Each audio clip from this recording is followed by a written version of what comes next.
Bloom Together, a series of podcasts of the EU Common Agricultural Policy Network stakeholders. Fundamentally, we must remember that agriculture is not an industry, land is not a factory, animals are not machines. The EU Common Agricultural Policy Network was launched in October 2022. Its primary aim to share information and ideas among all its stakeholders.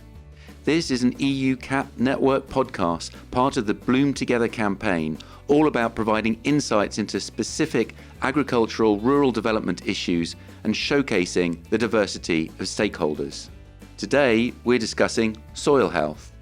In 2021, the European Union came up with a soil strategy to protect and restore soil and to ensure that soils are used in a sustainable way. It's all part of the EU's multiple aims to become climate neutral, to have a clean and circular economy, to reverse biodiversity loss, to provide healthy food, to safeguard human health, as well as to halt desertification and land degradation.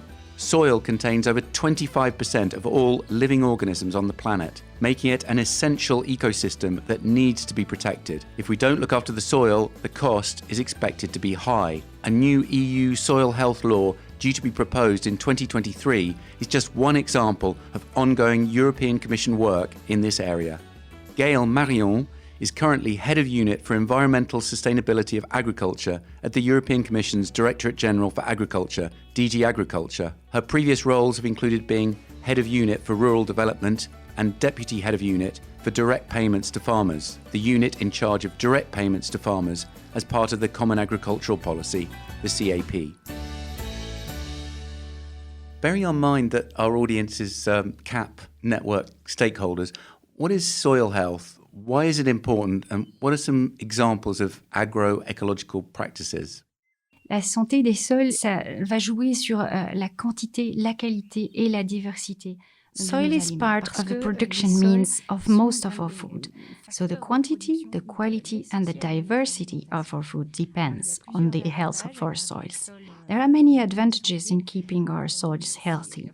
First, healthy soil can store carbon. Soil organic matter is an important carbon sink, and it can also store water. Then it can become a host for a considerable amount of biodiversity. Bad health soils, on the contrary, jeopardize our food production, do not contribute to the sequestration or storage of carbon, and may facilitate water runoff and have poor biodiversity. An example of an agroecological practice to keep the soil in good health can be to cover the soil during sensitive periods where the soil, at certain moment of time in the year, is more subject to erosion or subject to leakage. So this soil coverage can preserve and increase the amount of soil organic matter in the soil, can in turn contribute to higher biodiversity and higher levels of carbons in soils. And it can help retain water, avoiding runoff and along bare soils. And when this soil cover is made of protein crops, this is even more interesting because these protein crops will bring nitrogen in the soil, and that will limit the need to bring more fertilizers in the next cropping season. Now, there are many examples of practices that can be good for the soil and help soils being healthy. I would give the other example of tillage. Tillage plays an important role. Low tillage or no tillage can be better to avoid the release of carbon from soils into the air. And there are soils which require a specific treatment, especially from the tillage point of view. These are peatlands, for example. To avoid the release, they are very rich in carbon, so to avoid the release of carbon in the air from these lands, it's important to limit, to have a type of tillage or no tillage is even better to avoid the carbon release in the air. Wetlands also need to be particularly protected. They are also very rich in carbon, so they also need specific practices. And what is the European Commission doing to improve soil health? Alors, à la Direction Générale de l'Agriculture, we in DG Agriculture, what we do is to support farmers, so under the Common Agricultural Policy. So what farmers must comply with on the one hand to access funding from the CAP, and also how they can get specific support for certain particularly good practices. So all the beneficiaries of the CAP have to respect certain conditions, including protection of soils against erosion, They have to ensure soil cover during these sensitive periods, as well as to protect peatlands and wetlands. And then we have support that can be provided to farmers who go beyond these basic conditions, who engage in doing practices that will be more demanding but also more interesting for the health of the soils, and they can be remunerated for that. On the legal front, the Commission is also working on two important new regulation, which will be important for the soil. One is from DG Environment, who is preparing a new soil law, and there are consultations ongoing, so it's relatively new. It should be released in the course of next year. There is also another legal framework in preparation by Directorate General for Climat. It's a legal framework for carbon credits, and this new law and all its related legal acts will allow for farmers in the future to sell carbon credits when they store carbon in their soil. In terms of soil health and the Common Agricultural Policy, what must stakeholders know? Alors, les personnes du réseau doivent savoir que they must know that when they're applying for CAP funding, they will need to ensure minimum protection of soils. That is a condition for receiving notably income support for their agricultural activity. And the second thing that they need to know is that there is support for those farmers or those beneficiaries that voluntarily commit to do more protection or engage in farming systems that will be particularly good for the soils. So these can be agroecology farming systems, agroforestry farming systems, or organic farming, for example. Some farming practices that will be particularly good for soils can be remunerated under the CAP with different types of schemes. What role can the CAP network play in efforts to improve soil health? Alors, le réseau a un rôle fondamental à jouer dans the CAP network should support farmers in exchanging with each other. Of course, farmers already do, but it's also to exchange beyond their own cycles, at EU level and with the research side, for example. There's a lot to be done. Some knowledge development is still very important. So to continue to network, to exchange on the good practices remains essential, including to showcase the benefits of certain innovative practices. They also need to stay well informed about the funding possibilities under the Common Agricultural Policy. Our agri-environment management commitments and the new eco-schemes will need to be taken up by a large number of farmers to multiply their positive effects on the ground. What role can farmers play in improving soil health? Alors, les agriculteurs ont un rôle essentiel à jouer parce que while science evolves and tells us more every day, farmers are and remain generally very knowledgeable on their soils, which have been farmed sometimes for generations in the same family. So they have naturally the concept of the durability and the long-term sustainability of these soils. And of course, they are the first ones to be sensitive to the quality and health of their soils. So their knowledge is key, and they should continue to exchange and they should continue to spread this knowledge, keeping contact with all the other actors, as was just said before.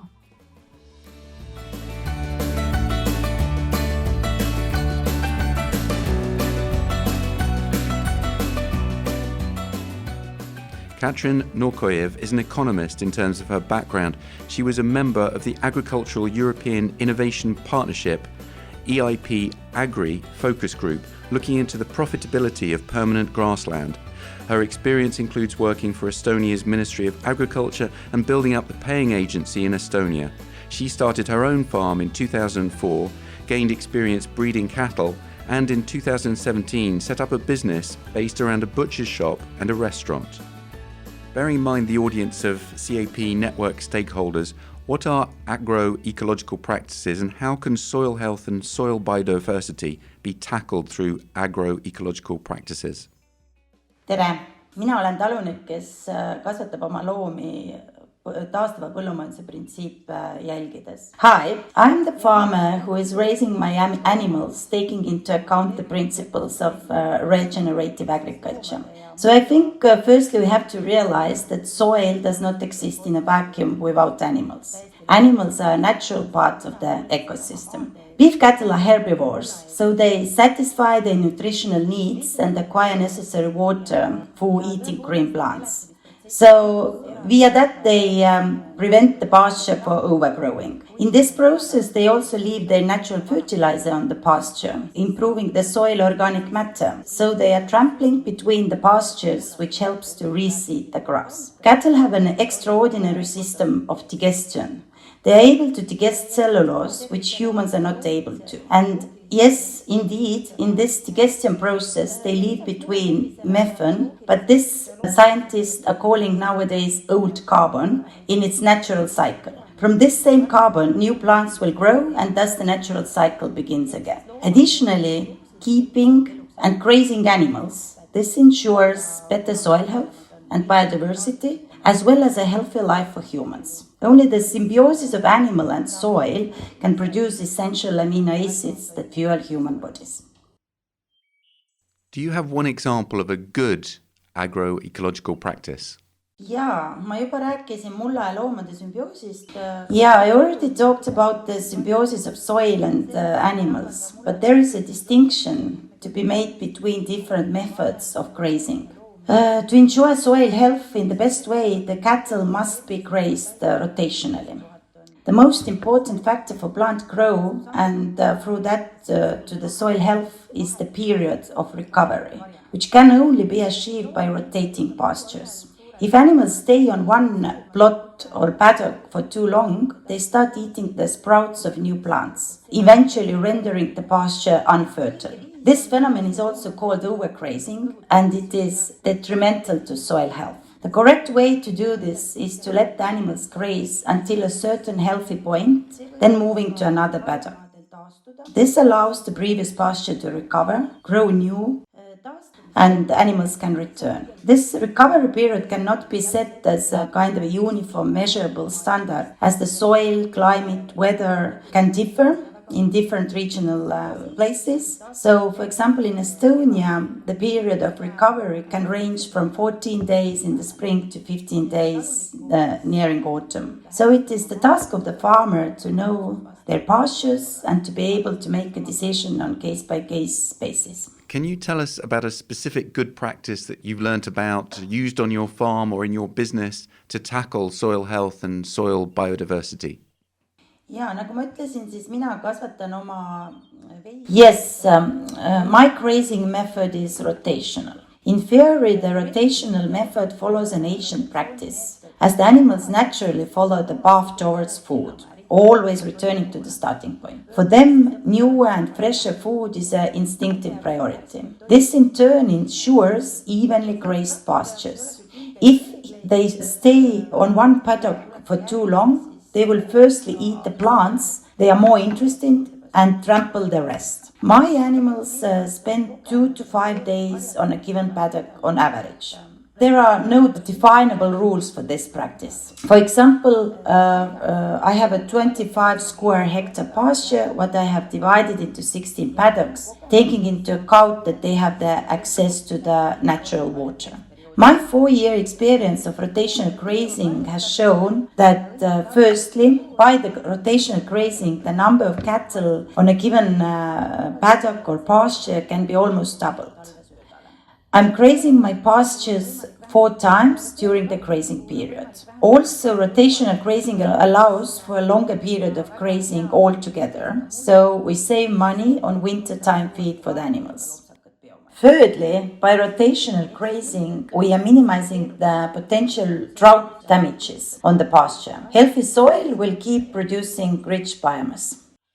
In the context of tackling soil health and soil biodiversity, what's your biggest tip for farmers?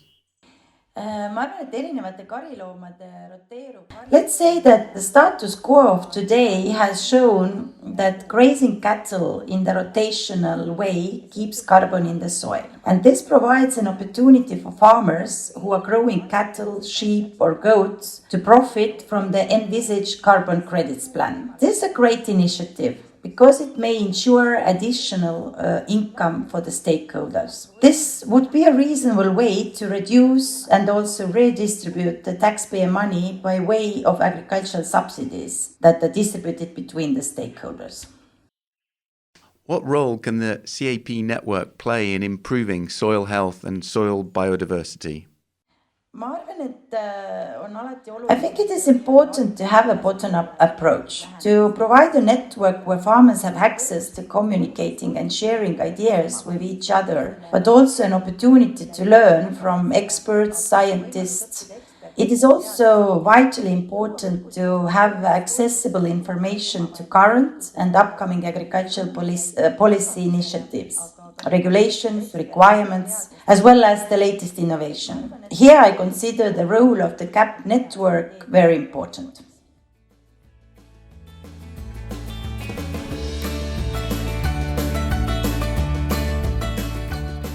So that will hopefully give you all some inspiration and ideas for future projects and activities related to soil health.